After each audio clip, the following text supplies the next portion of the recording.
పచ్చిశనగపప్పు, కొబ్బరి, ఇంకా ఆయిల్ వేసాను, ఉల్లిపాయ ముక్కలు వేసాను, అంతే, ఏమీ వేయలేదు. ఇంకా దాంట్లో ఉప్పు, కళ్ళుప్పు,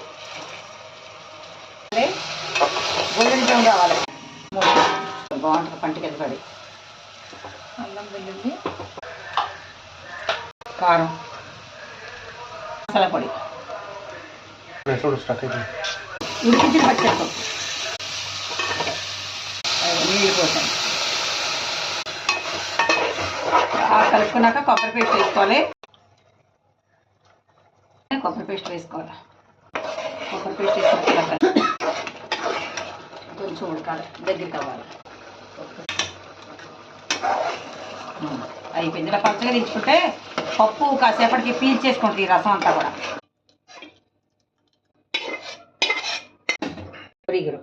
బాగుందా? Share, subscribe.